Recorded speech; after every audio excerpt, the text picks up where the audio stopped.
माननीय गृह मंत्री अमित शाह जी, लोगों ने बोला है।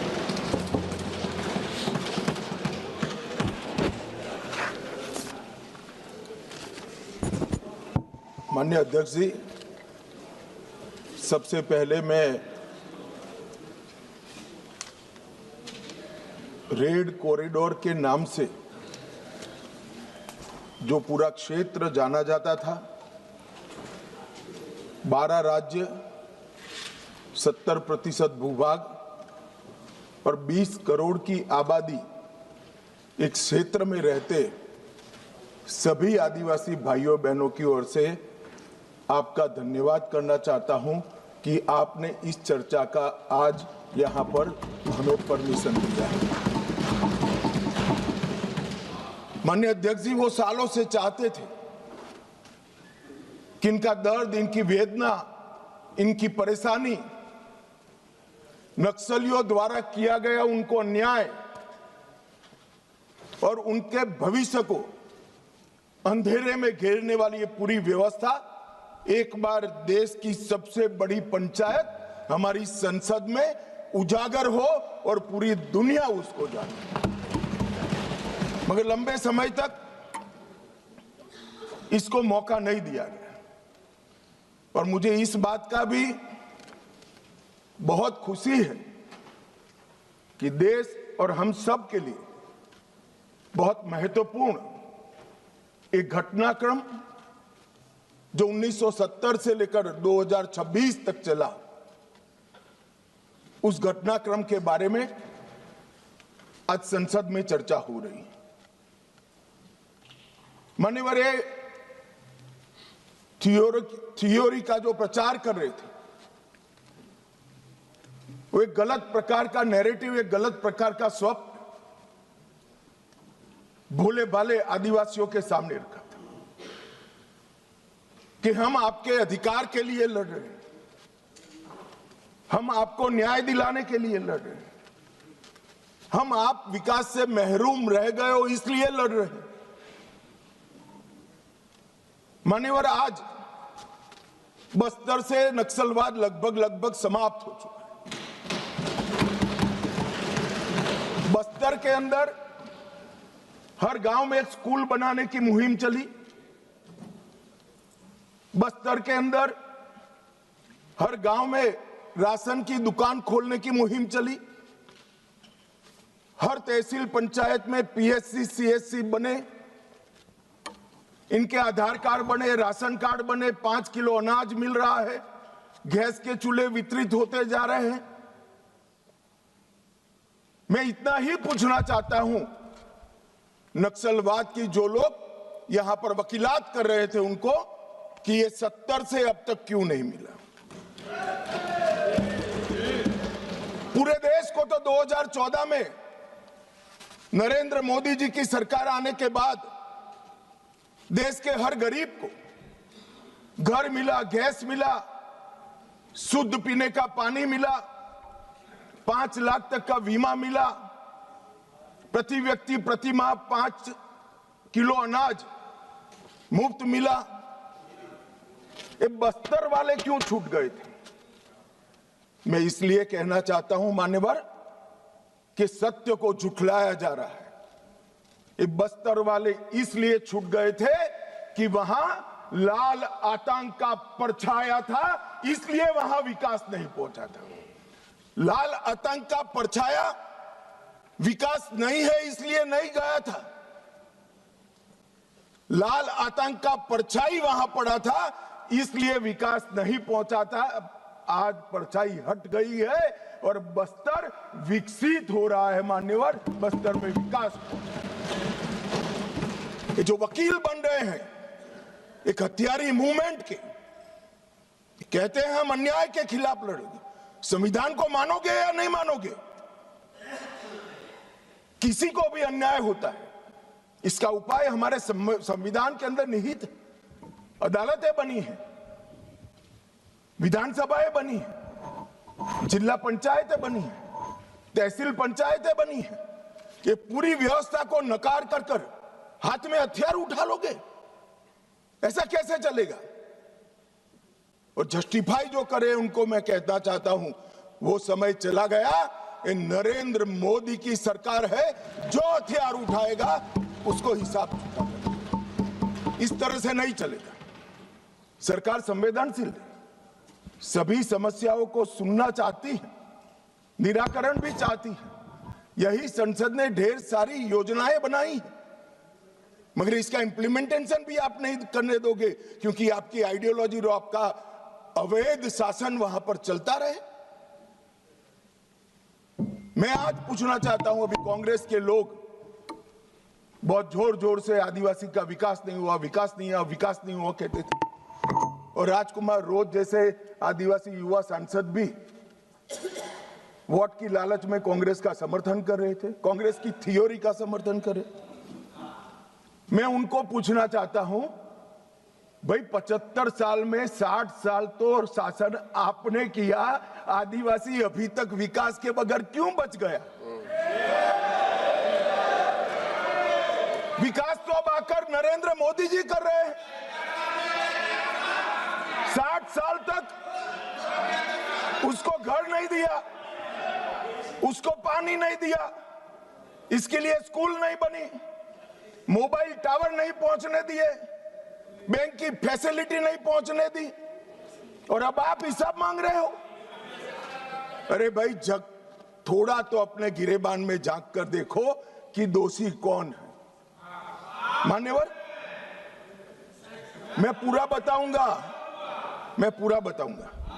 मान्यवर, 12 राज्य, छत्तीसगढ़, तेलंगाना, आंध्र प्रदेश, ओडिशा, महाराष्ट्र, मध्य प्रदेश, झारखंड, बिहार, बंगाल, केरल, कर्नाटक का कुछ हिस्सा और उत्तर प्रदेश के 3 जिले, ये पूरा रेड कॉरिडोर बनाकर रखा और वहां कानून का शासन समाप्त कर दिया। 12 करोड़ लोग गरीबी के अंदर सालों तक जीते रहे, किसी ने चिंता नहीं की। हजारों युवाओं की मृत्यु हुई। एक एनजीओ की अगर मान ले तो इधर और साइड से 20,000 युवा मारे गए। कई पूरा जीवन दिव्यांग बन गए, अपाहिज बन गए, नर्क का जीवन जी रहे हैं और उनके तक विकास भी नहीं पहुंचा। मान्यवर, कौन जिम्मेदार है इसके लिए? क्या इस देश की सबसे बड़ी लोकतंत्र की पंचायत ने क्षीर नीर कर इस पर चिंतन नहीं करना चाहिए, या अपने गढ़े गढ़ाई थ्योरी लेकर घूमते रहना चाहिए? मैं बाद में बताता हूं कि नक्सलवाद का मूल कारण विकास की डिमांड नहीं है, एक आइडियोलॉजी है। जिस आइडियोलॉजी को अपने राष्ट्रपति पद का चुनाव जीतने के लिए 1970 से इंदिरा जी ने स्वीकार कर लिया, ये वामपंथी विचारधारा के कारण नक्सलवाद फैला है। मान्यवर, प्रधानमंत्री मनमोहन सिंह जी ने पूरे देश के सामने स्वीकारा था कि कश्मीर और नॉर्थ ईस्ट की तुलना में भी देश की आंतरिक सुरक्षा की सबसे बड़ी समस्या हथियारी माओवादी, मगर कुछ नहीं हुआ। मान्यवर, 2014 में परिवर्तन हुआ और मोदी जी के शासन के अंदर कई सारी वर्षों पुरानी समस्या का निराकरण हुआ। धारा 370 हट गई, 35A हट गई, राम जन्मभूमि पर भव्य मंदिर बन चुका है, जीएसटी इस देश में आज वास्तविकता बनकर रहा है, सीएए का कानून आ गया है, विधायी मंडलों में मातृशक्ति को 33% आरक्षण दिया गया है। कई सारे बड़े काम जो आजादी के वक्त से इस देश की जनता चाहती थी कि कभी ना कभी हो, वो सारे काम नरेंद्र मोदी जी के 12 साल में हुए और अब ये नक्सलवाद से मुक्त भारत की रचना भी नरेंद्र मोदी जी के शासन के अंदर ही हो रही है। ये 12 साल एक प्रकार के देश के लिए बहुत शुभंकर साबित हुई। देश को गरीबी से मुक्ति दिलाने के लिए, देश के युवाओं के लिए नई शिक्षा पद्धति लाने के लिए, देश की आंतरिक और बाह्य सुरक्षा को सुनिश्चित करने के लिए, इस देश के मूलों से न जुड़ी हुई पॉलिसियों को दरकिनार करने के लिए ये 12 साल में बहुत कुछ हुआ है। मगर मैं मानता हूं, अगर कोई पॉलिटिकल साइंस का विद्यार्थी इसका रेटिंग करना चाहेगा कि ये सारी चीजों से सबसे बड़ा फायदा किस फैसले और किस सिद्धि से हुआ है, तो निसंकोच वो पॉलिटिकल साइंस का विद्यार्थी नक्सल मुक्त भारत को नंबर 1 पर रखने से जरा भी नहीं। मान्यवर,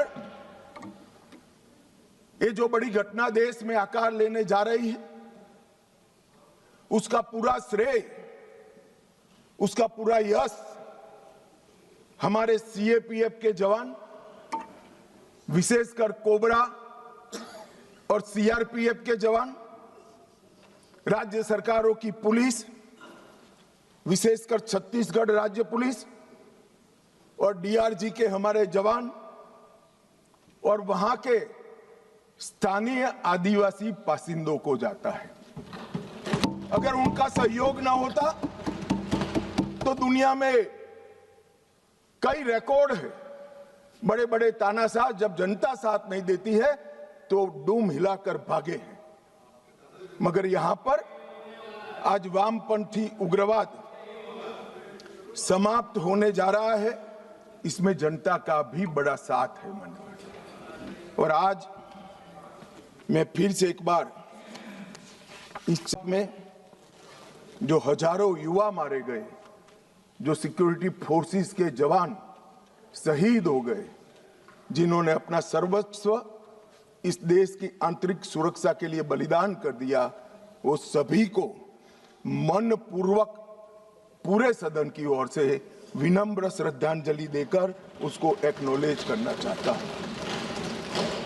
मान्यवर, ये जो विचारधारा है, इसका विकास से कोई लेन देन नहीं, विकास के मांग से भी कोई लेन देन नहीं। ये विचारधारा कौन सी है? क्या है माओवादी विचारधारा? इसका ध्रुव वाक्य क्या है? जब हम आजाद हुए, हमने कहा सत्यमेव जयते, सत्य का हमेशा विजय होता है। इनका ध्रुव वाक्य क्या है? कि सत्ता बंदूक की नली से निकलती है, ये इनका ध्रुव वाक्य है। और वहां सत्ता शब्द का बहुत महत्वपूर्ण स्थान है। ये विकास के लिए नहीं है, अपने आइडियोलॉजी के अस्तित्व के लिए है, अपने आइडियोलॉजी के विजय के लिए है। और आइडियोलॉजी को भोले भाले आदिवासियों में स्प्रेड कर सत्ता हासिल करने के लिए। यहां कोई विकास की बात नहीं है, इनका लोकतंत्र पर कोई विश्वास नहीं है। यहां ढेर सारे लोग, मैं नाम देना नहीं चाहता, मैं सुन रहा था, 3 घंटे से कह रहे हैं कि अन्याय है तो अन्याय के खिलाफ लड़ रहे हैं। भाई, लड़ने का तरीका क्या है? हम अंग्रेजों के शासन में नहीं रह रहे हैं। कुछ लोगों ने भगत सिंह जी और बिरसा मुंडा से कंपैरिजन कर दिया। क्या हिमाकत कर रहे हैं?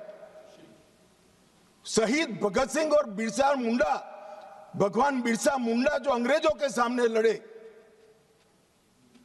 वो संविधान तोड़कर हाथ में हथियार लेकर निर्दोषों की हत्या करने वालों लोगों के साथ आप इसका कंपैरिजन कर रहे हैं?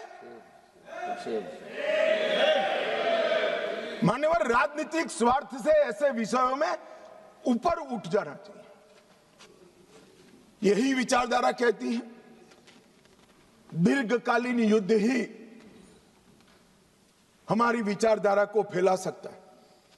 उनको अपनों का भी खून बहाने से कोई परहेज नहीं। और उनके आदर्श देखिए साहब, 10,000 साल के हमारे उपलब्ध इतिहास में कितने आइडियल आदर्श पुरुष, स्त्री, युवा हुए। एक बहुत बड़ा लिस्ट बन सकता है। इन्होंने तिलका मांझी को अपना आइडियल नहीं समझा, भगवान बिरसा मुंडा, भगत सिंह जी या सुभाष बाबू को अपना आइडियल नहीं समझा। इन्होंने आदर्श किसको कहा? माओ को कहा। चीन का ये आदर्श तय करने में भी फॉरेन से इंपोर्ट करते हैं। मान्यवर, बस्तर का सिलेक्शन क्यों हुआ? एक कार्यक्रम था भारत मंडपम में। बस्तर क्षेत्र से जो अच्छी शिक्षा दीक्षा प्राप्त करे थे, ऐसे युवाओं के साथ मेरा इंटरेक्शन था। तो मेरे नाश्ते के टेबल पर एक बच्ची बैठी थी। उसने कहा कि साहब, आप बता सकते हैं कि माओवादियों ने, नक्सलाइटों ने हमारे बस्तर को ही क्यों चुना? मान्यवर, इस विषय को मैं जरा डिटेल बताना चाहता हूं। हम सब जानते हैं कि सन 47 में जब हम आजाद हुए, संसाधन बहुत कम थे। एक लंबी गुलामी के कालखंड को समाप्त कर हम आजाद हुए थे। देश के अंदर विकास का नामो निशान नहीं था। दशकों तक, लगभग 2 सदी तक इस देश को गुलामी में लूटा गया। जब नया राज्य बना तो राज्य की पहुंच कुछ क्षेत्रों में सीमित रह गई थी ही नहीं, बढ़ानी थी। ये तो समय जाते जाते बढ़ेगी। और मान्यवर, क्योंकि संसाधन कम थे, रेवेन्यू कम थी, तो विकास भी परकोलेट होते होते हर क्षेत्र में एक साथ नहीं पहुंचता है। अगर रोड बनाना है तो पूरे देश के एक साथ नहीं होते। अगर बिजली पहुंचानी है तो पूरे देश में एक साथ नहीं पहुंच सकती। तो दूर दराज के क्षेत्रों तक स्टेट की पहुंच की कैपेसिटी सीमित थी, वहां पर विकास नहीं पहुंचा था। राज्य का इकबाल, स्टेट का इकबाल वहां बुलंद नहीं हुआ था। अब ये कह रहे कि अत्याचार के खिलाफ, भाई अगर स्टेट पहुंचा ही नहीं था, सुनियोजित भेदभाव का वातावरण ही नहीं था, तो वहां अत्याचार कैसे हो गए? मान्यवर, एक कहानी गढ़ी जा रही है। सच्चाई ये है कि इन्होंने पूरे रेड कॉरिडोर को इसलिए चुना था क्योंकि वहां स्टेट की पहुंच कम थी। इसलिए भोले भाले आदिवासियों को बरगलाकर इनके हाथ में हथियारें पकड़ाई। मैं कुछ दृश्य बाद में आपको बताऊंगा।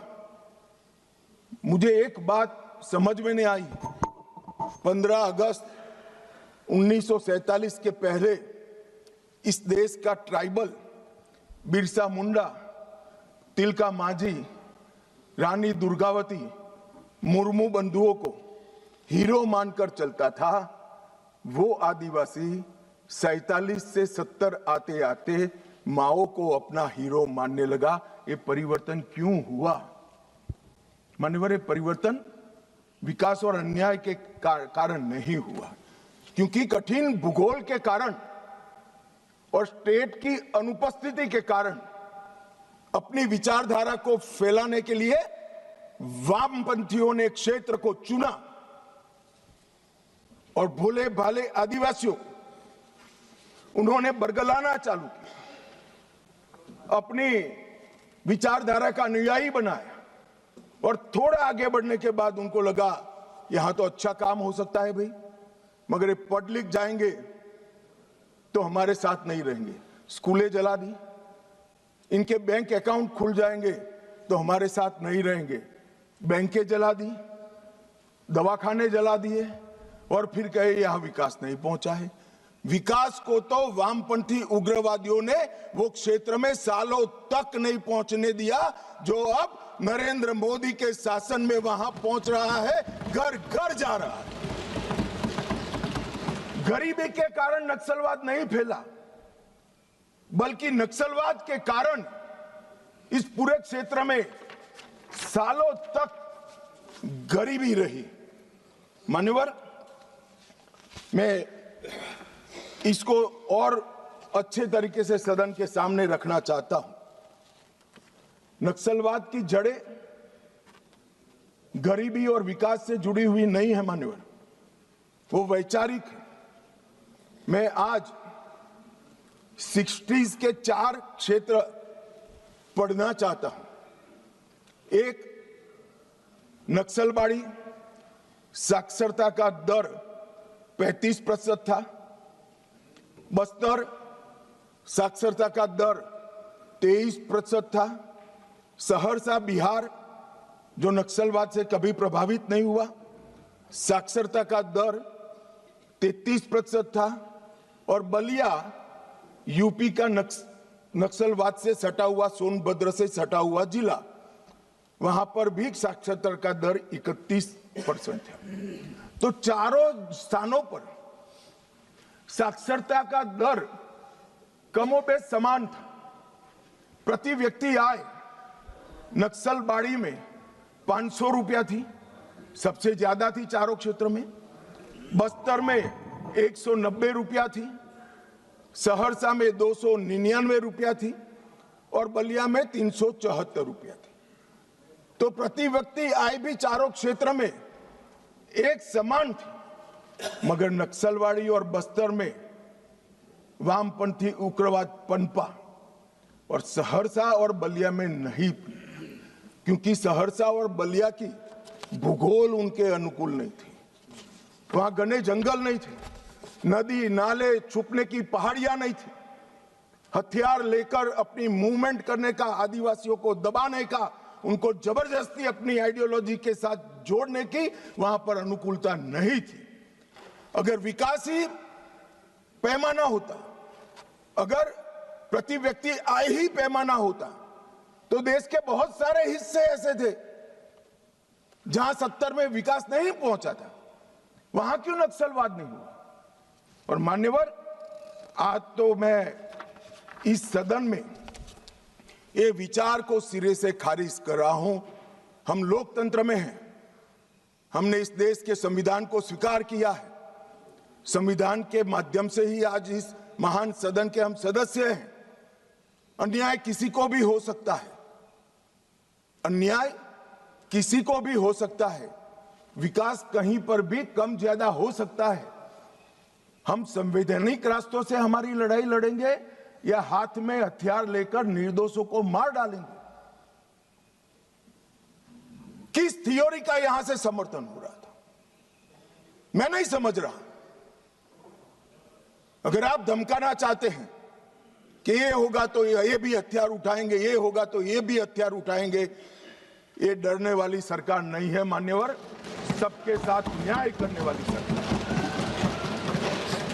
किसी को भी अन्याय हो तो हथियार हाथ में उठा लेना, ये लोकतांत्रिक तरीका है क्या? हमारे संविधान के सारे बताए हुए रास्ते सारे कुंद हो गए, बंद हो गए? संविधान ने हर चीज की व्यवस्था की। मान्यवर, फिर से मैं एक बार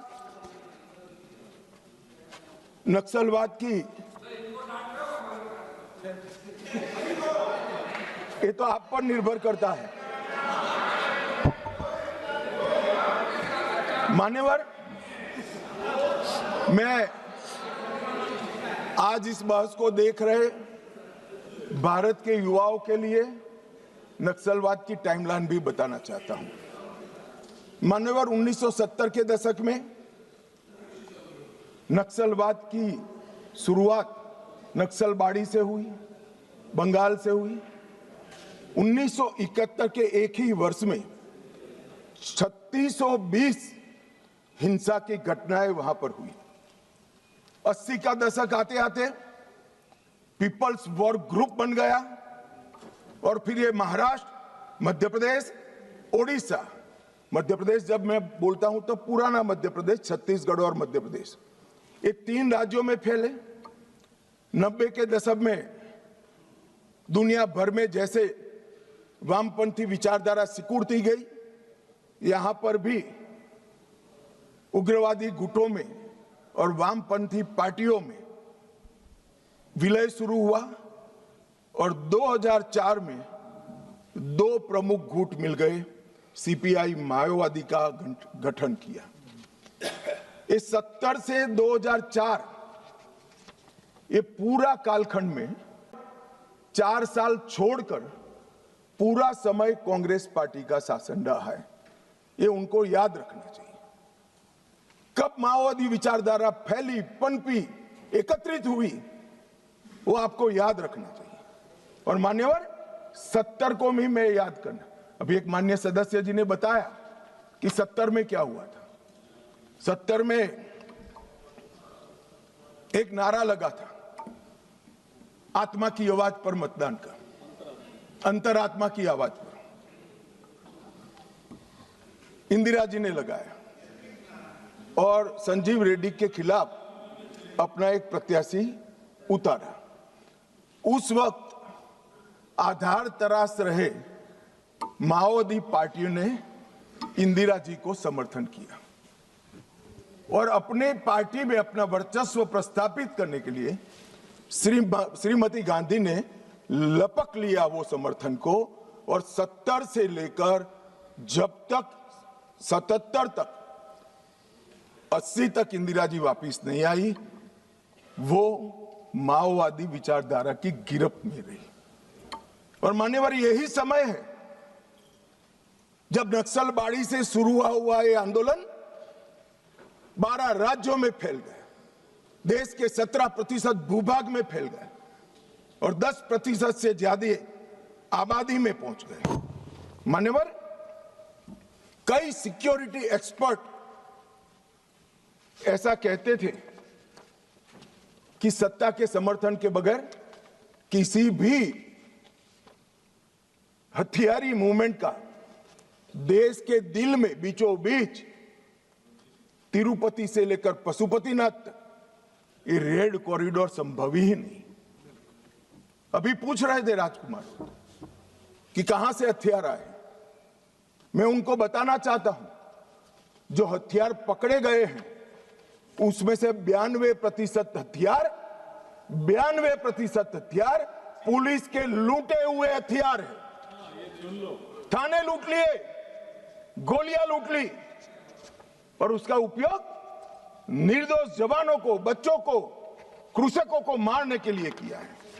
मान्यवर ये एक भ्रांति के तरह वामपंथी विचारधारा ने इसको प्रोपेगेंडा के माध्यम से फैला है, अपनी विचारधारा को टिकाने के लिए फैला है कि अन्याय से बचने के लिए हथियार हाथ में उठाए। मगर मैं फिर से एक बार पूछना चाहता हूं, राज्य शासन और संविधान की वैधता को किसी भी अन्याय के अवेज में चुनौती दी जा सकती है क्या?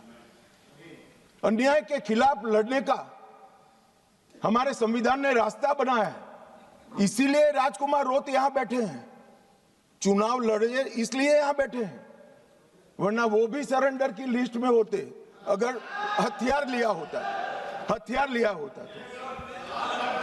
आपने, हाँ, इसीलिए कहता हूं यही रास्ता है। हमने आज जिस व्यवस्था के निर्मूलन की मैं बात कर रहा हूं मान्यवर, वो लोकतंत्र की जड़ों पर वार कर रही है। लोकतंत्र का मूल सिद्धांत है किसी भी समस्या का समाधान बहस से निकल सकता है, हथियारों से नहीं निकल सकता। और मान्यवर इन्होंने इस देश में वैक्यूम खड़ा करने का प्रयास किया, स्टेट का वैक्यूम, सारी व्यवस्थाएं नष्ट कर गवर्नेंस का वैक्यूम, संविधान पर से श्रद्धा खत्म कर संविधान का वैक्यूम और पुलिस थानों को जलाकर सिक्योरिटी का वैक्यूम खड़ा करने का प्रयास किया है। मैं आज इस मंच से देश की जनता को ये बताने आया हूं कि माओवादी हिंसा करने वालों के, नक्सलिज्म की हिंसा करने वालों का दिन लद गया है। अब सरकार के लंबा समय नहीं चलेगा। और कई देशों में हुआ है, कंबोडिया, पेरू, कोलंबिया, कई देशों के इतिहास इससे भरे पड़े हैं। भयानक रक्तपात हुआ है। हमारे यहां भी 20,000 लोग मारे गए मान्यवर, ये एक वैचारिक लड़ाई है।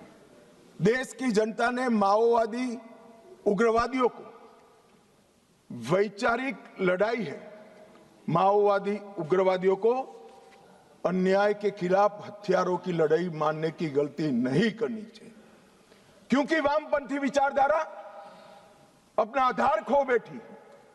इसलिए सारे वामपंथी ऐसे येन केन प्रकारेण अलग अलग थियरी रचित कर अपने अस्तित्व को टिकाने में पड़ी।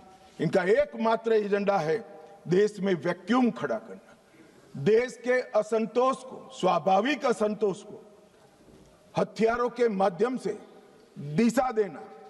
स्टेट का वैक्यूम, गवर्नेंस का वैक्यूम, संविधान का वैक्यूम, सिक्योरिटी का वैक्यूम और रक्तपात, यही उनका उद्देश्य है जो अब सफल नहीं होगा। मानिए, और कई सारे भोले भाले ग्रामीणों को एनिमी इन्फॉर्मर बताकर फांसी पर चढ़ा दिया। कौन सी अदालत ने फांसी पर चढ़ाया? इन्होंने जनता अदालत के नाम से एक फारस खड़ा किया, जहां ना कोई वकील है, ना कोई जज है, वो स्वयं बैठे हैं, वो स्वयं फैसले करते हैं और फांसी दे देते हैं। इसका जस्टिफिकेशन करते हुए मैंने तो सुना है, मैं आज नाम देना नहीं चाहता वरना यहां से खड़े हो जाएंगे। मान्यवर, इसका जस्टिफिकेशन नहीं हो सकता। इस देश में संविधान का राज है, फैसला संविधान द्वारा, सरकारों द्वारा रचित अदालतों में ही हो सकता है। और अगर किसी को अन्याय हो गया तो उसके ऊपर त्रिस्तरीय न्यायिक प्रणाली है। उन्होंने पैरेलल गवर्नमेंट चलाई। गवर्नेंस का वैक्यूम कैसे चला? पैरेलल गवर्नमेंट चलाई।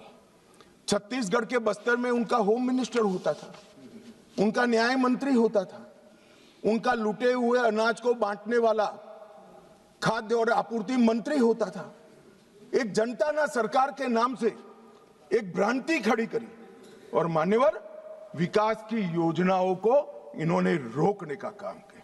इन्होंने संविधान और न्याय व्यवस्था को निशाना बनाकर संविधान का वैक्यूम खड़ा करने का। कोई चुनाव न लड़े, मतदान नहीं होने देंगे, सरपंच कोई नहीं होगा, तहसील पंचायत, जिला पंचायत का सदस्य नहीं होगा, विधायक वो चाहते हैं वो ही जीत कर आएंगे। किस प्रकार की व्यवस्था खड़ी करना चाहते हैं और इसका समर्थन कैसे हो सकता है? अब कह रहे बातचीत करो, जो कह रहे उनको मैं बताना चाहता हूं, मैं 50 बार कह चुका हूं सार्वजनिक मंचों पर, बस्तर में जाकर, बस्तर के हर तहसील में जाकर कह चुका हूं, हथियार डाल दीजिए, सरकार आपके पूरे पुनर्वसन की व्यवस्था करेगी, मगर हथियार नहीं डालेंगे। मान्यवर, हमारी सरकार का पॉलिसी है, चर्चा उसी से होती है जो हथियार डालता है, जो गोली चलाता है उसको जवाब गोली से ही दिया जाता है। ये हमारी सरकार का पॉलिसी, हथियार डाल दो। मैं आगे बताता हूं कितने लोगों ने डाल दिए और अब पुनर्वसन कर रहे हैं। और मान्यवर, इसका नतीजा ये आया कि 70 से 26 तक यहां ये चलता रहा। कई ऐसे हमले हुए, जहानाबाद का हमला, 1000 आर्म्स नक्सलियों ने सीआरपीएफ के कैंप को और जेल को कब्जे कर अजय कानू समेत 389 कैदियों को मुक्त कराकर ले गए। आंध्र ओडिशा सीमा पर दर्जनों स्कूलों और इंफ्रास्ट्रक्चर की सुनियोजित विनाश किया। हर ठेके में 20% का जनता ना टैक्स डालते रहे।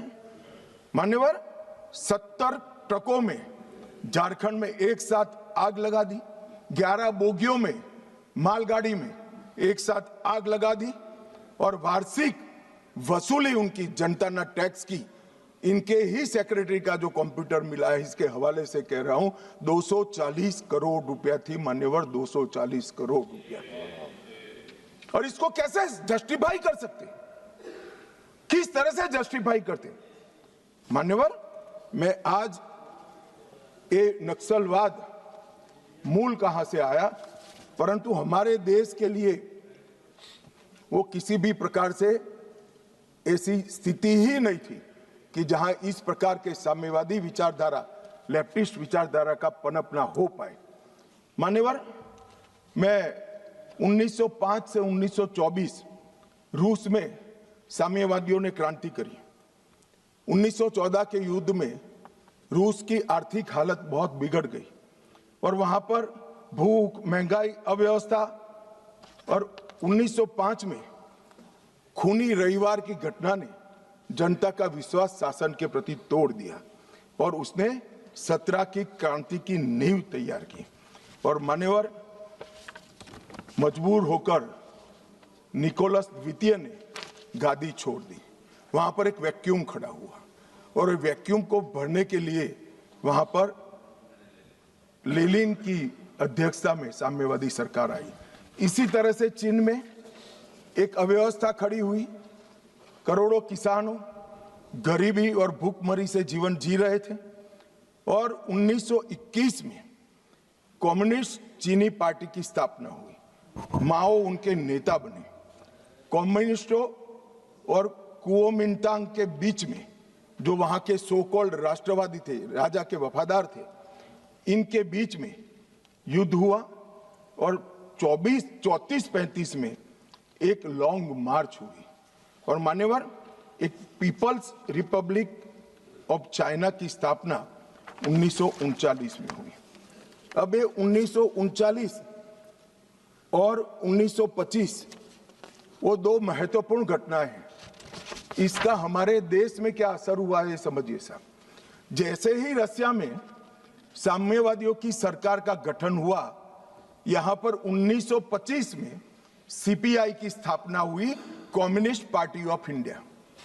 अब ये जो समर्थक है उनको मैं पूछना चाहता हूं, रसिया में कम्युनिस्टों की सरकार बनी, उसी वक्त यहां सीपीआई बना, सीपीआई की स्थापना हुई, इसके बीच में कोई रिलेशनशिप है क्या? ये सोचने की बात है। रसिया की सरकार ने स्पॉन्सर कर दुनिया भर में कम्युनिस्ट पार्टी की रचना की, इसका एक हिस्सा हमारे यहां बना हुआ है। अब जिस पार्टी की नींव ही किसी दूसरे देश की प्रेरणा से गई है, वो हमारे देश का भला कैसे सोचेंगे? इन्होंने तो अंग्रेजों का भी समर्थन किया था। 1964 में कम्युनिस्ट पार्टी मार्क्सिस्ट बनी। ये भी समझने जैसा है कि सीपीआईएम क्यों बना। मान्यवर 64 में 69 में 1969 में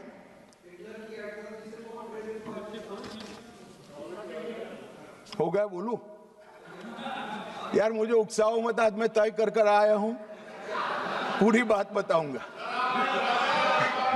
मान्यवर 1964 में सीपीआईएम बना।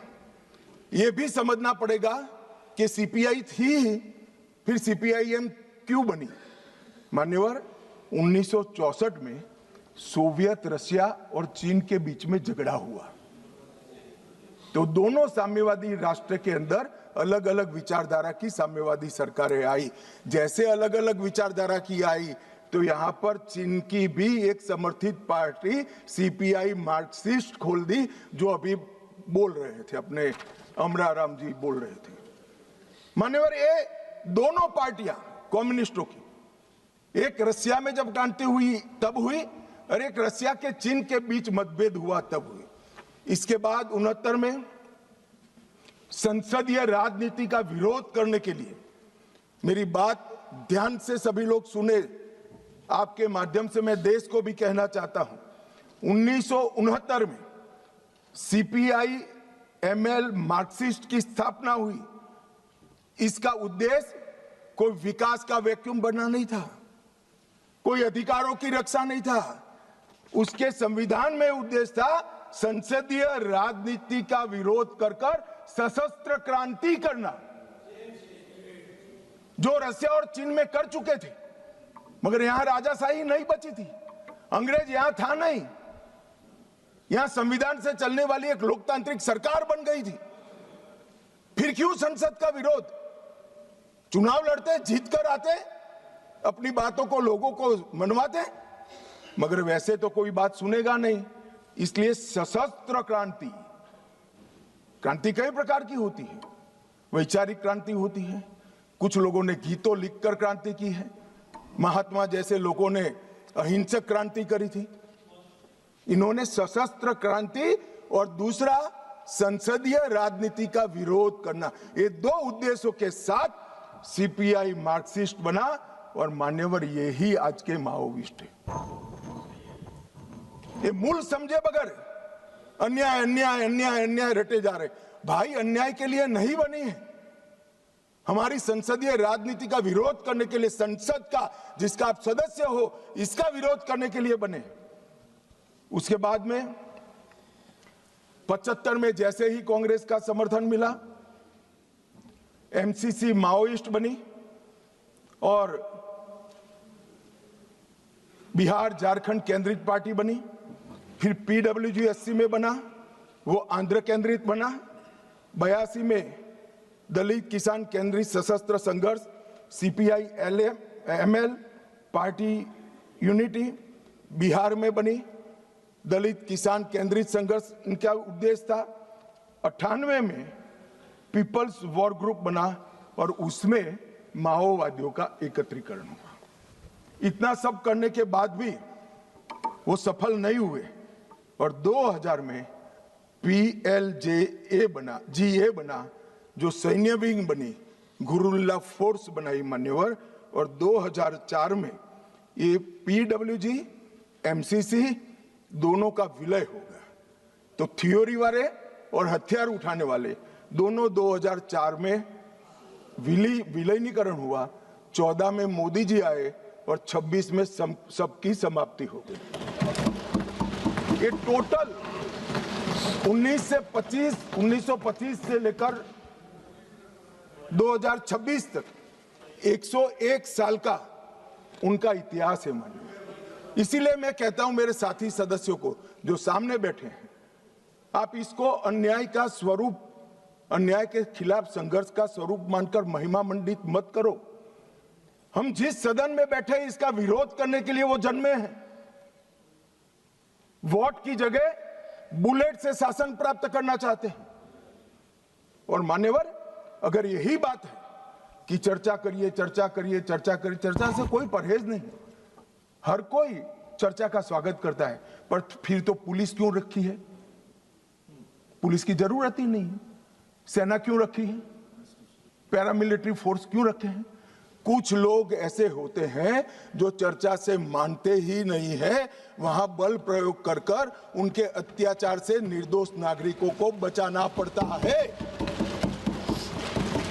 जब इन नक्सलवादियों ने सैकड़ों निर्दोष किसानों को बम लगा लगा कर पैर बगैर का कर दिया, कई स्कूलों में रेड कर कर 8 साल के, 9 साल के, 10 साल के बच्चों को उठाकर ले गए और नक्सलवाद की सेना में भर्ती कर दिया, और क्या हम मुख्य दर्शक बनकर खड़े रहे? ये भारतीय जनता पार्टी की सरकार है। हर नागरिक की सुरक्षा नरेंद्र मोदी ने सुनिश्चित करी है। जो भी अन्याय करेगा नागरिकों के साथ, समझा तो ठीक है मान्यवर, वरना फोर्स इसी के लिए बनाई गई है। इसका उपयोग भी होगा, परिणाम भी आएगा और आज आ भी गया है। मान्यवर, मैं जो इनके समर्थन में, जिनको पॉपुलर लैंग्वेज में अर्बन नक्सल कहते हैं, वो बुद्धिजीवी भाइयों को सवाल करना चाहता हूं। मैंने 6 दिन से लगभग 2000 आर्टिकल निकाले, सारे बुद्धिजीवी भाइयों ने लिखे हुए। मेरे पास इसका पूरा जिस्ट भी है। ये सभी आर्टिकलों में, सभी आर्टिकल हथियार उठाकर घूमने वाले माओवादियों के साथ चर्चा करो। वो न्याय के लिए लड़ रहे हैं, उनको मारना नहीं चाहिए, इनके प्रति सिंपैथी होनी चाहिए, सरकार विकास जल्दी करे, इस प्रकार के। एक भी आर्टिकल जो 8 साल का अबूझ बच्चे को उठा ले जाकर हाथ में हथियार पकड़ा दिए, इसकी मां के लिए नहीं है। मान्यवर, एक भी आर्टिकल अपने गांव से खेत में जाते हुए किसान का पैर उड़ गया और पूरा जीवन दिव्यांग बन गया, इसकी सिंपैथी के लिए नहीं है। 5000 से ज्यादा सिक्योरिटी फोर्सेस लड़ते लड़ते शहीद हो गए, उनकी विधवाओं के लिए एक भी आर्टिकल नहीं है, इनके अनाथ बच्चों के लिए एक भी आर्टिकल नहीं है। आपकी मानवता संविधान तोड़कर हथियार लेकर घूमने वालों के लिए ही है। इनके हथियारों से जो नागरिक मारे जा रहे हैं, इनके लिए आपकी मानवता नहीं है। मानवता के दोहरे चरित्र को मैं स्वीकार नहीं करता मान्यवर। ये मानवतावादी नहीं है, नक्सलियों के समर्थक है। अगर मानवतावादी होते तो वो किसान का पैर उड़ गया इसकी भी चिंता होगी, वो अबूझ बच्चे से इसका बचपन छीन लिया इसकी भी चिंता होती। मान्यवर, वो हाथ में हथियार लेना नहीं चाहते, गरीबों के हाथ में हथियार दिलाकर अपनी विचारधारा को, अपनी आइडियोलॉजी को पनपाना चाहते हैं, मगर उनके भी दिन लग गए हैं। स्पष्टता से सुन लीजिए, ये पूरे देश में अब जागरूकता आई है।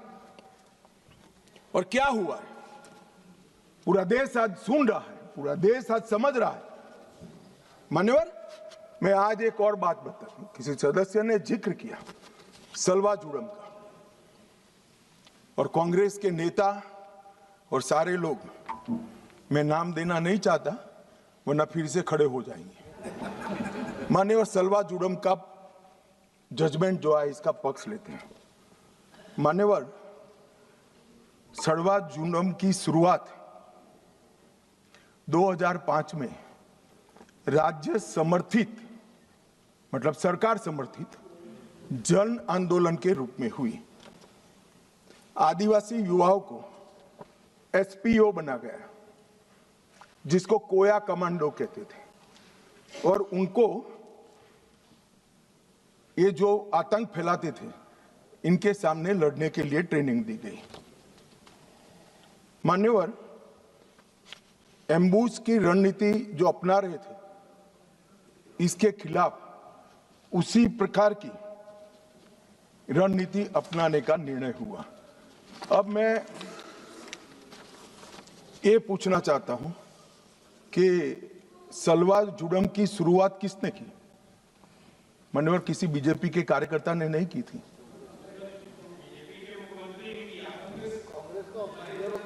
श्रीमान कर्मा ने किया था, जिनको नक्सलियों ने मौत के घाट उतार दिया, और वो कांग्रेस के नेता थे। मान्यवर, 5 जुलाई 2011 को सर्वोच्च अदालत ने नंदिनी सुंदर और अन्य लोगों ने एक विवाद दायर किया, और सुप्रीम कोर्ट ने जस्टिस सुदर्शन रेड्डी के नेतृत्व में तय किया कि नक्सलियों के खिलाफ राज्य की ये लड़ाई गैर कानूनी है, और तुरंत ही इनको हथियार वापस लेने का ऑर्डर कर दिया। परिणाम क्या हुआ मान्यवर? उनके हथियार वापस लिए गए, नक्सलियों के हाथ में हथियार थे, इन्होंने चुन चुन कर सलवा जुड़म में जुड़े हुए लोगों को मार दिया मान्यवर। और वही सुदर्शन रेड्डी विपक्ष का उपराष्ट्रपति पद के प्रत्याशी बने मान्यवर। कांग्रेस पार्टी जो कह रही ना हमारा क्या लेन देन है, ये लेन देन है। जो देश की कानून और व्यवस्था में मानता है वो सुदर्शन रेड्डी को कभी अपना प्रत्याशी नहीं बनाना चाहिए। मान्यवर, हमारे यहां न्याय तंत्र की व्यवस्था है। जो जज बनता है उसको तटस्थ माना जाता रहे, ये हमारे न्याय तंत्र की आत्मा है। मगर कोई व्यक्ति जज बनकर अपनी व्यक्तिगत आइडियोलॉजी का उपयोग कर कर, संवैधानिक कपड़े पहनाकर अपनी आइडियोलॉजी को ऑर्डर में कन्वर्ट कर कर हजारों बेगुनाह आदिवासियों की जान जाए ऐसा फैसला देता है, तो मैं ये जजमेंट की घोर निंदा करता हूं। और मैं उन लोगों की भी निंदा करता हूं जिन्होंने उनको वोट दिए, प्रत्याशी बनाए। मान्यवर, आइडियोलॉजी जनता के भले के ऊपर नहीं हो सकती।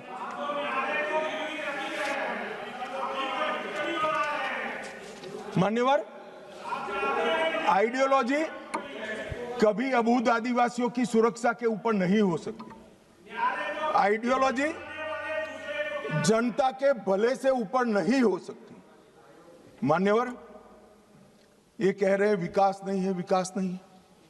2014 के पहले का मैं बोलूंगा तो फिर से हो हल्ला करेंगे, मगर 14 के बाद का तो बोलने का मुझे अधिकार है मान्यवर, क्योंकि हमारी पार्टी की सरकार है, हमारे नेता के नेतृत्व में, नरेंद्र मोदी जी के नेतृत्व में सरकार चल रही है मान्यवर।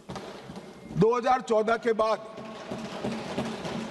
ये पूरे क्षेत्र में 17,589 किलोमीटर सड़कें बनाने का मंजूरी दिया है, जिसमें 12,000 किलोमीटर सड़कें बन चुकी हैं।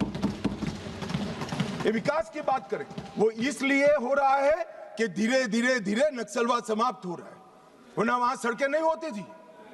आईडी गाड़ देते थे, ट्रकों को जला देते थे, और लगभग 20,000 करोड़ रुपया खर्च हो चुका है। 20,000 करोड़ रुपया। मोबाइल टावर लगभग 5,000 मोबाइल टावर 6,000 करोड़ के खर्चे से हम लगा चुके हैं मान्यवर। वहां पर दूरसंचार पहुंचेगा तो ये दुनिया के साथ जुड़ेंगे, देश के साथ जुड़ेंगे, विकसित भारत के साथ जुड़ेंगे मान्यवर।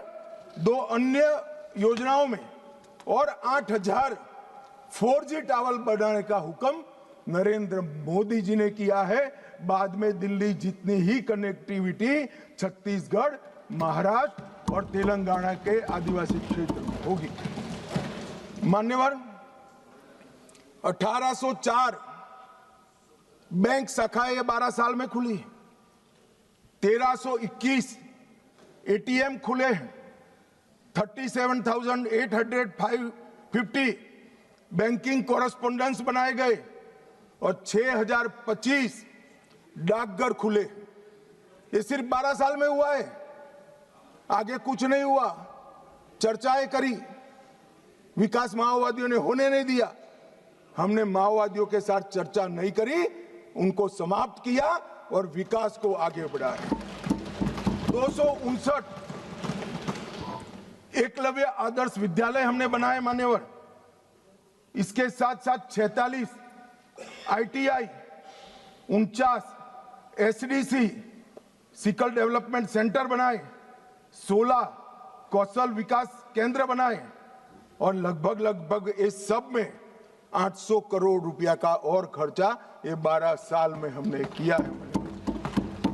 जगदलपुर छत्तीसगढ़ में जहां CSC PSC नहीं थे, वहां पर 240 बिस्तरों का सुपर स्पेशलिटी अस्पताल हमने बनाया। सिविक प्रोग्राम में 212 करोड़ के कार्य किए, जो स्वास्थ्य शिविर और दवाओं के जुड़े हुए हैं, और जनजातीय युवा एक्सचेंज के कार्यक्रम भी हमने बनाए। सिक्योरिटी के लिए, राज्यों की सहायता के लिए SRE लेकर आए, 10 साल में 3,000 करोड़ दिया। स्पेशल इंफ्रास्ट्रक्चर स्कीम लेकर आए और 5,000 करोड़ दिया। एक्सटेंडेड SIS योजना लेकर आए और 2,000 करोड़ दिया, और 4,000 करोड़ केंद्रीय निधि द्वारा क्रिटिकल पब्लिक इंफ्रास्ट्रक्चर, जैसे पानी की छोटे पानी की टंकी है, जोड़ने वाली पुलियां हैं, गांव के अंदर पंचायत घर बनाना है, इसके लिए 4,000 करोड़ रुपया दिया मान्यवर। ये क्यों हो पाया और 70 से अब तक क्यों नहीं हुआ था? कांग्रेस पार्टी करना नहीं चाहती थी ऐसा नहीं है, करने जाते थे वो धमाके कर मार देते थे। हमने धमाके करने वालों को समाप्त किया, तो ये विकास अब हो रहा है और विकसित बस्तर की रचना मान्यवर हो रही है मान्यवर। अब मैं आ रहा हूं हथियारी माओवादियों के खिलाफ जो हमारे पैरामिलिट्री फोर्सेस ने जो अभियान चलाया उस पर आ रहा हूं। 2014 के बाद क्या बदला मान्यवर? CAPF तो वही है, स्टेट पुलिस भी वही है।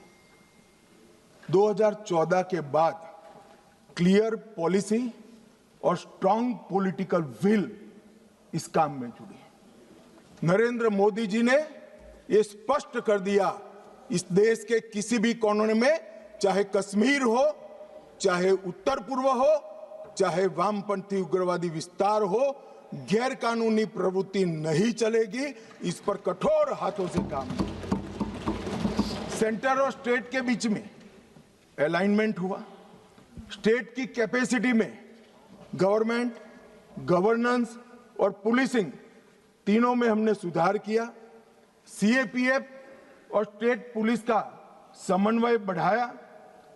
एक्शनेबल इंटेलिजेंस को नीचे तक परकोलेट करने की व्यवस्था की और जिम्मेदारियां भी स्पष्ट कर दी। मान्यवर, ऑल एजेंसी अप्रोच शुरू किया। सिर्फ हथियार नहीं, एनआईए, ईडी, इंटेलिजेंस एजेंसी, ये सभी नेटवर्क, फंडिंग और सपोर्ट सिस्टम, ये सभी पर हमने प्रहार किया। इफेक्टिव सरेंडर पॉलिसी लेकर आए, बाद में मैं आंकड़ा बताता हूं। डेवलपमेंट और गवर्नेंस में हमने कोई वैक्यूम नहीं छोड़ा और अब पहले जहां राज्य की उपस्थिति नहीं थी, स्टेट नहीं था, वहां आज राज्य की उपस्थिति है। और नक्सलवाद के हार का सबसे बड़ा कारण ये है कि राज्य अब हर गांव में पहुंच चुका है, वहां पंचायत बन चुकी है। मान्यवर, विकास के लिए हमने होल ऑफ गवर्नमेंट अप्रोच लिया और सुरक्षा नकेल कसने के लिए होल ऑफ एजेंसी अप्रोच लिया। मान्यवर, तीन चीजें आज मैं देश के सामने, तीन तिथियां जरूर बताना चाहता हूं। 20 अगस्त, 24 अगस्त 2024, 20 अगस्त 2019 और कल 31 मार्च 2026। 20 अगस्त को गृह मंत्रालय में एक मीटिंग हुई और ये जो पूरा मोदी जी ने विकास का काम तो पहले से ही चालू कर दिया। ये पूरा पुलिस कोऑर्डिनेशन का काम, मॉडर्नाइजेशन का काम, रिटायर्ड नक्सलियों को पुलिस फोर्स में लेने का काम, इनके कोऑर्डिनेशन का काम, खुफिया एजेंसी के साथ, ये सब 20 अगस्त को डिजाइन करेंगे। तो फिर इतनी देर क्यों लगी? बैठ जाओ, मैं बताता हूं पैसा का भी। मान्यवर, देर क्यों लगी? क्योंकि बीच में छत्तीसगढ़ में कांग्रेस की सरकार थी।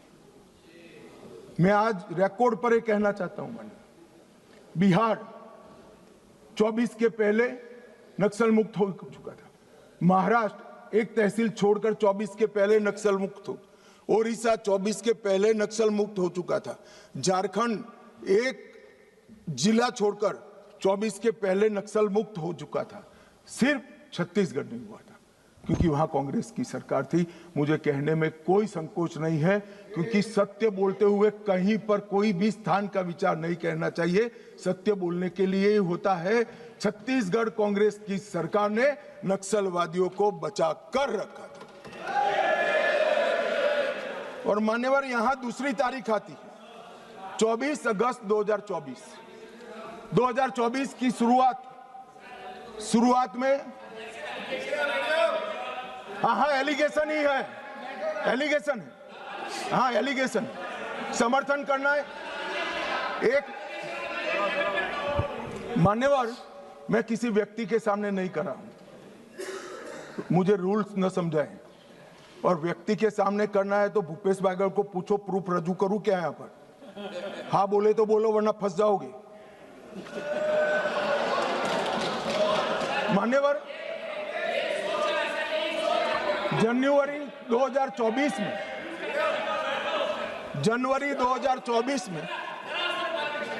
पूछ के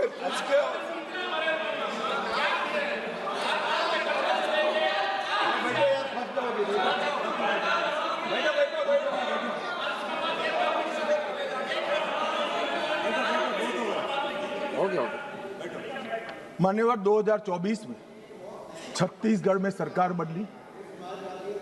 उसके दूसरे ही महीने मैं वहां गया था।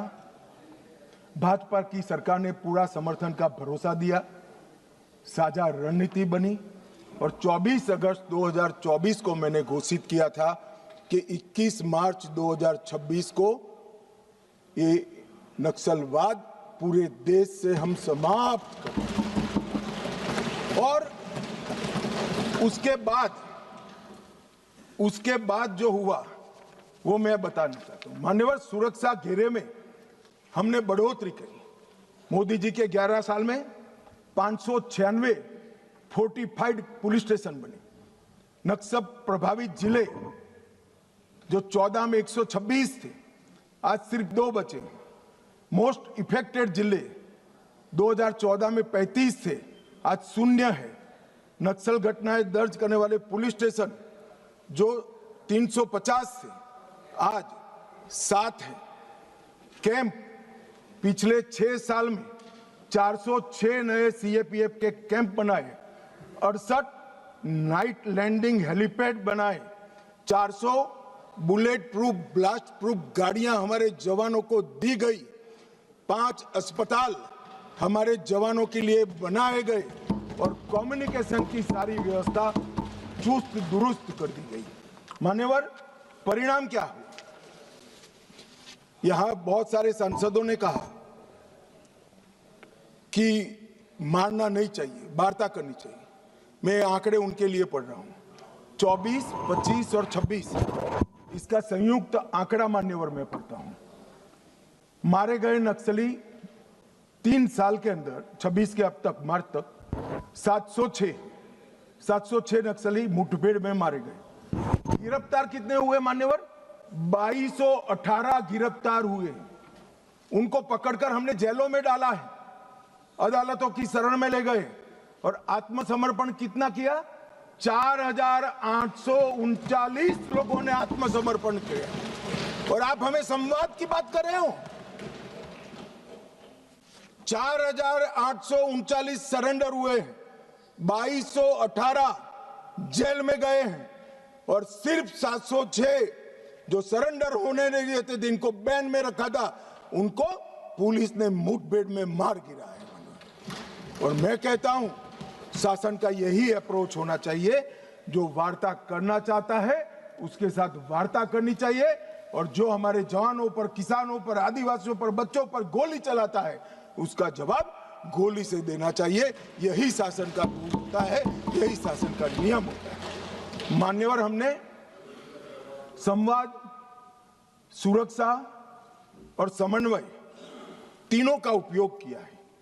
नवीनतम टेक्नोलॉजी का उपयोग कर, सटीक निगरानी और ढेर सारे टेलीफोन बिलों का विश्लेषण करा है। Location tracking system, mobile phone की गतिविधियां, scientific call logs, social media analysis, forensic और तकनीकी संस्थानों की सहायता लेकर ये पूरे अभियान का हमारे गृह मंत्रालय ने नेतृत्व किया है।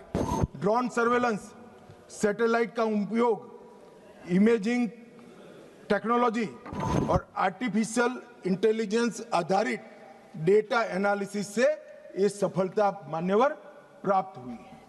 मान्यवर, कई ऐसे अभियान भी चले जिसने बड़े बड़े क्षेत्र क्लियर कर दिए। अगर मैं नहीं बोलता हूं तो हमारे जवानों के लिए अन्याय हो जाएगा। ऑपरेशन ऑक्टोपस 2022 में चला, बूढ़ा पहाड़ क्षेत्र में बिहार में चला। Operation double would Gumla, Lohardaga और लातेहार जिलों में चला। 8 से 25 फरवरी तीनों जिले नक्सलवाद से मुक्त हो गए। 2022 में चला। ऑपरेशन थंडरस्टॉर्म झारखंड के सरायकेला, पश्चिमी सिंहभूम और खूंटी जिले में 1 से 3 सितंबर 22 में चला। ऑपरेशन भीमबंद मुंगेर जिले के जून व जुलाई 22 में चला। ऑपरेशन चक्रबांधा बिहार के गया और औरंगाबाद जिलों में 22 में चला। और ये सारे एरिया मान्यवर इससे मुक्त हो गए। मान्यवर, एक ऑपरेशन की ओर मैं विशेष ध्यान दिलाना चाहता हूं सदन का। ऑपरेशन ब्लैक फॉरेस्ट तेलंगाना और छत्तीसगढ़ की सीमा में 50 किलोमीटर लंबी और 37 किलोमीटर चौड़ी एक पहाड़ी है। ये पहाड़ी पर इन्होंने अपना एक परमानेंट कैंप बनाया था। 5 साल लड़ सके इतना असला, इतने हथियार, सोलार से वहां लाइट की व्यवस्थाएं, ढेर सारी आईडी बनाने की फैक्ट्रियां और 5 साल का अनाज वहां पर भरा था। 400 से 500 कैडर वहां पर एकत्रित थे। और मान्यवर, मैं आज बड़े संवेदनशीलता के साथ कहना चाहता हूं कि बहुत गर्मी थी मान्यवर। 45 डिग्री टेम्परेचर पहाड़ पर था, पत्थर 10 बजते बजते गर्म हो जाता था, शरीर में से 2 लीटर 3 लीटर पसीना बह जाता था। हम जवान को पीने के लिए रेशनिंग में 300 ग्राम पानी देते थे। जवानों ने उफ नहीं करी मान्यवर। 21 दिन तक ऑपरेशन चला, 30 से ज्यादा माओवादी मारे गए, बाकी सारे नीचे उतरते ही पुलिस के साथ मुठभेड़ों में मारे गए या सरेंडर किए। और ये पूरा असला हमने जब्त कर लिया। इसी ने महाराष्ट्र, छत्तीसगढ़ मतलब बस्तर और तेलंगाना में माओवादी आंदोलन का अंत कर। मैं आज भी बड़ी विनम्रता के साथ और बड़े भाव के साथ सीए बोलता, सुनिए ना, आगे सुनिए ना। कोई मान्यवर, बड़ी विनम्रता के साथ और बड़ी संवेदनशीलता के साथ कोबरा, सीआरपीएफ, डीआरजी और छत्तीसगढ़ पुलिस को मन पूर्वक इस सदन में सैल्यूट करना चाहता हूं मान्यवर। इन्होंने अमानवीय धैर्य का उपयोग कर कर इनके किले को तोड़ा है। वैसे ये कह रहे हैं ग्रेहाम का भी रोल है, मगर हमें तेलंगाना सरकार ने ऊपर आने से ना बोल दी थी कि हम ऊपर नहीं आएंगे, ये नीचे आएंगे तो हम इनको रोकेंगे। इसके लिए धन्यवाद। जो नीचे आए इसको रोका है, ऊपर नहीं आए मान्यवर।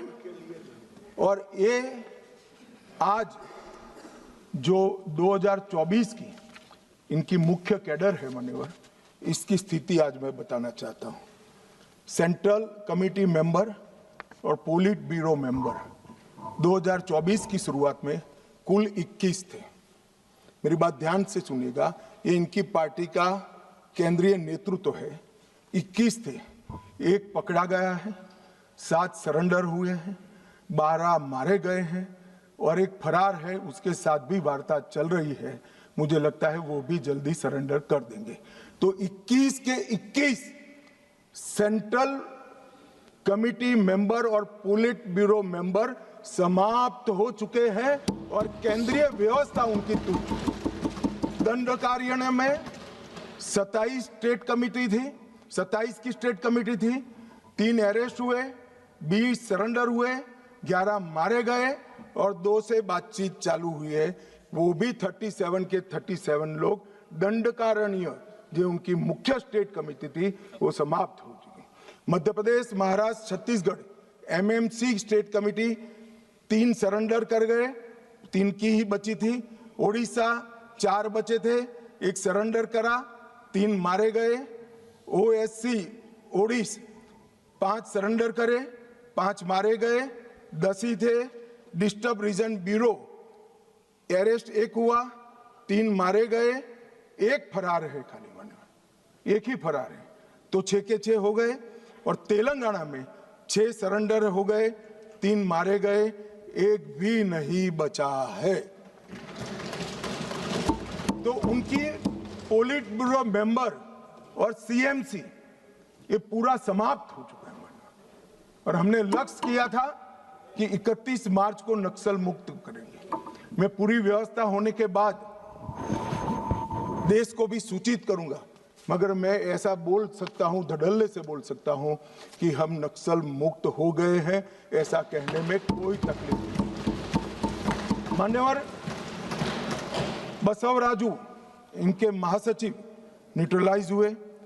हिडमा जिन्होंने 27 लोगों को मारा था, 28 वर्ष से एक्टिव थे। बसवराजू जी 49 वर्ष से एक्टिव थे। विवेक 40 वर्ष से एक्टिव था, न्यूट्रलाइज हुआ। गजरल्ला रवि 11 वर्ष से एक्टिव थे, न्यूट्रलाइज हुए। कदारी सत्यनारायण रेड्डी 46 वर्ष से एक्टिव थे, न्यूट्रलाइज हुए। गणेश उइके 44 वर्ष से एक्टिव थे, न्यूट्रलाइज हुए। वेणुगोपाल आत्मसमर्पण किया, 46 वर्ष से एक्टिव थे। वासुदेव आत्मसमर्पण किया, 36 वर्ष से एक्टिव थे। पल्लूरी प्रसाद राव चंदना 46 वर्ष से एक्टिव थे, आत्मसमर्पण किया। रामदेव माझी देवू 36 वर्ष से एक्टिव थे, समर्पण किया। टिपरी तिरुपति 44 वर्ष से एक्टिव थे, उन्होंने भी सरेंडर कर दिया है। मान्यवर, मुख्य हथियारी माओवादी समाप्त हो चुके हैं। मान्यवर, हमने एकदम ल्यूकरेटिव पुनर्वसन पॉलिसी को भी अपनाया है। मान्यवर, आत्मसमर्पण की प्रोत्साहन राशि 50,000 घोषित की गई है। सामूहिक सरेंडर पर दुगना कर देते हैं। मोबाइल सबको सरकार की ओर से देते हैं। हथियार जमा कराने पर और मुआवजा देते हैं। पुनर्वसन केंद्र पर कौशल प्रशिक्षण व टूल किट का वितरण करते हैं। 10,000 रुपया प्रति माह 36 माह तक हम उनको देते हैं। सभी को मोदी जी ने प्रधानमंत्री आवास योजना की गिफ्ट दी है। नक्सल मुक्त पंचायत होते ही गांव के विकास के लिए 1 करोड़ रुपया दिया जाता है। और मान्यवर, हमने कैंप लगाए हैं सरेंडर के। मैं आज इस सदन को बड़े संवेदनशीलता के साथ बताना चाहता हूं, मैं गया हूं वो कैंपों में। मान्यवर, कई सारी स्वयंसेवी संस्थाएं वो कैंप में सालों तक हथियार लेकर घूमने वाले नक्सलियों को सामान्य मानवीय नागरिक बनाने का प्रयास करें। वहां जाते हैं साहब, आंख में आंसू हो जाए ऐसे दृश्य खड़े होते हैं। किसी नक्सली बच्ची को नेल पॉलिश देते हैं तो लगाते लगाते रो पड़ती है। इसके ट्यूटर उसको पूछते हैं, क्यों रो रही हो? कि पहली बार मैंने जीवन में नेल पॉलिश लगाया है, 7 साल की थी, ये मुझे उठा ले गए, तब से पैंट शर्ट और बूट में घूम रही हूं, मैंने जीवन को कभी देखा नहीं। मान्यवर, लिपस्टिक लगाते लगाते वो रो पड़ते। मेहंदी हाथ में लगती है, उनकी खुशी का कोई ठिकाना नहीं रहता। वहां पर बस्तर में मान्यवर साप्ताहिक बाजार लगते हैं, उनके माँ बाप को मिलने के लिए ले जाते हैं। खुद तो माँ बाप के आशीर्वाद लेते हैं और नए जीवन की कुछ लोग माँ बाप को पीटने लगते हैं। क्यों दे दिया हमने नक्सलियों को, हमारा जीवन बर्बाद कर दिया। 25-25, 30-30 साल तक न पढ़े न लिखे, निरक्षर रहे, खाना नहीं मिला, पशुओं की तरह दौड़ते रहे, ना रात देखा ना दिन देखा, पूरा जीवन इनका तबाह हो गया। और जिसको भी ये नक्सलवादी हिंसा अन्याय का सामना लगती है, मेरे सबसे करबद्ध निवेदन है, एक कैंप में जाकर 2 रात बिताइए, आपको मालूम पड़ेगा ये नक्सलवादियों ने क्या किया।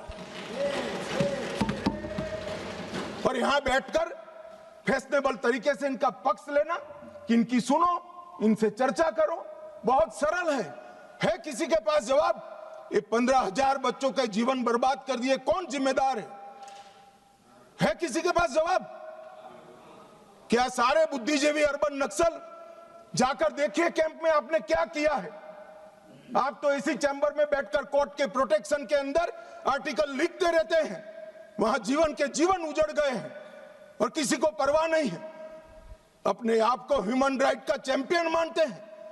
मैं पूछना चाहता हूं, 32 साल की आयु तक मेहंदी न लगाने वाली बच्ची के ह्यूमन राइट का कौन चिंता करेगा? मान्यवर, उसकी चिंता नरेंद्र मोदी करेंगे और कोई। इनका अधिकार जो छीन लिया है, इसका हिसाब कभी न कभी देना पड़ेगा। मैं तो जन्म से हिंदू हूं मान्यवर, कर्मों में मानता हूं।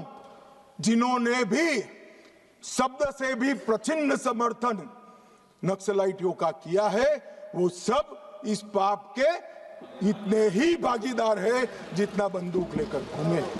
मान्यवर, इनकी नौकरी और रोजगार के लिए हमने ढेर सारे प्रयास किए हैं। मान्यवर, कौशल केंद्र बनाए हैं, 12वां इनके बच्चों के लिए 12वीं तक की मुफ्त शिक्षा करी है।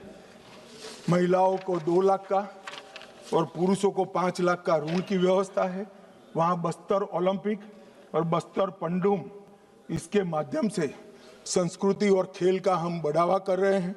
और वहां पर अब 1,20,000 कलाकारों ने बस्तर पंडुम में भागीदारी ली और 5,50,000 आदिवासी खेल खेले। मेरा तो विपक्ष के सभी उन सदस्यों से विनती है कि जो इसको न्याय की लड़ाई कहते हैं वो बस्तर पंडुम और बस्तर ओलंपिक में जाएं। मान्यवर, मेरे घर पर जिनके पैर उड़ गए, हाथ कट गए, आंख चली गई, ऐसे लोग आए थे, नाश्ता किए थे। मैं जानता हूं उनकी वेदना। राष्ट्रपति जी ने भी उनको बुलाया था। कभी 1 घंटा तो उनके लिए निकालो भाई। इन पर जुर्म डालने वाले के लिए भाषण करने के लिए आपके पास बहुत समय है। वो जुर्म का परिणाम देखने के लिए 1 घंटा निकालिए, ऐसा मेरा निवेदन है। मान्यवर, आज मैं यहां पर अंत में 2070 से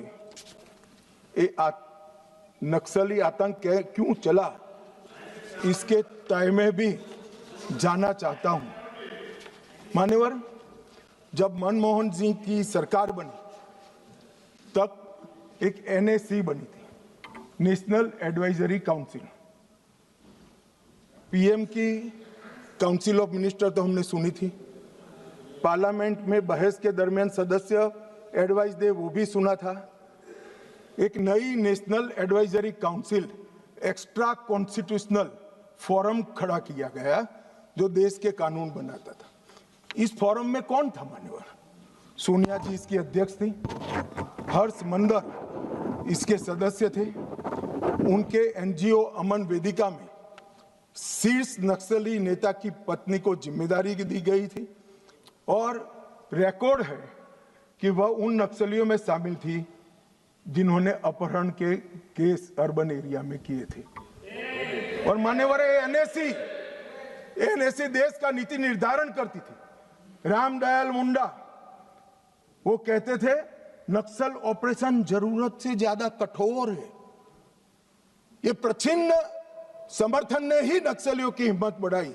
Shabnam Hashmi, Ram Punaniya, Usha Ramanathan, NC Saxena, Jean Dreze, Farah Naqvi और मान्यवर एक विनायक सेन, वो 2010 में अदालत द्वारा दोषी पाए गए, फिर भी प्लानिंग कमीशन की हेल्थ स्टीयरिंग कमेटी और ऐसे महत्वपूर्ण पदों पर उनको रखा गया।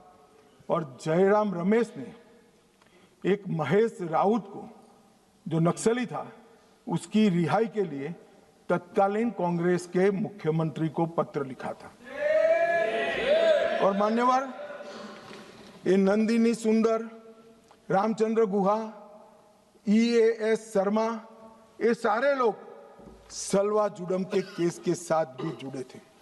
मान्यवर, जब देश के सर्वोच्च सत्ता के केंद्र सरकार की एक एक्स्ट्रा कॉन्स्टिट्यूशनल अथॉरिटी जो PM के भी ऊपर थी, इसके सदस्य अगर नक्सलवाद के समर्थक हो तो आप मुझे बताइए मान्यवर, किस तरह से नक्सलियों का हौसला टूटेगा? कैसे टूटेगा? और एक कांग्रेस पार्टी ने किया था। ये भाग नहीं सकते मान्यवर, ये तो इतिहास है। और जो लोगों को विरोध है मेरी बात की, कल आने वाले दिनों में सैकड़ों पुस्तकें लिखी जाएगी जो आपके कारनामों से भरी हुई होगी। कैसे भागोगे? लोकतंत्र के अंदर किसी का आवाज दबाया नहीं जाता। मान्यवर, 2011 में मनमोहन सिंह जी ने prime minister rural development fellowship launch की। मान्यवर, उनका काम युवाओं को एक्सपोजर देना था। इसमें एक महेश राउत फेलो बने जो महाराष्ट्र पुलिस के नक्सलियों के साथ संबंध के चलते महाराष्ट्र पुलिस के केस में जेल में गए। अब प्राइम मिनिस्टर ऑफिस ने की हुई prime minister rural development fellowship जब लॉन्च हुई तो उसका एक बेनिफिशियरी नक्सलवादी है, तो नक्सलवादियों के हौसले भला कैसे टूटेंगे? मान्यवर, मान्यवर 2010 गृह मंत्री चिदम्बरम जी ने एक वक्तव्य दिया। चितलनार छत्तीसगढ़ में एक साथ 76 जवानों को मार दिया। उसके बाद जेएनयू, जिसका भी अमरा राम जी महिमा मंडन करते थे, जेएनयू वो यूनिवर्सिटी में उत्सव मनाया, वहां एक नृत्य किया कि 76 पुलिस के जवान मारे गए और नृत्य में जमीन पर भारत का तिरंगा बिछाकर पैर के नीचे रख कर नृत्य किया। इसका समर्थन ये मान्यवर करते हैं। मान्यवर चिदम्बरम साहब 76 जवान मारे जाने के बाद किसी को खाना मुंह नहीं लगता, पानी हलक से नीचे नहीं उतरता है। मान्यवर चिदम्बरम साहब ने कहा, हम आपसे, मतलब कोट अनकोट है, और नक्सलियों को कह रहे, हम आपसे हथियार डालने के लिए नहीं कह सकते, क्योंकि हम जानते हैं आप ऐसा नहीं करोगे, क्योंकि आप हथियारबंद आजादी की लड़ाई में विश्वास करते हैं।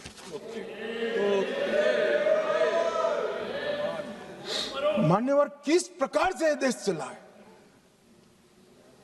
और पूरे तालाब में पानी भरा है, इसमें गोता लगाते हैं और कपड़े भिगोए बगैर बाहर निकलते हैं। हमने तो कुछ किया ही नहीं, मैंने तो ऐसे जादूगर देखे नहीं है। तालाब में गोता लगा दे आदमी और बाहर निकले, एक भी कपड़ा भीगा ना हो, और कहेंगे मैं तो निर्दोष हूं, मैं गया ही नहीं, मैं तो बोला भी नहीं, चाला भी नहीं। एक कमाल जादू आता है। मान्यवर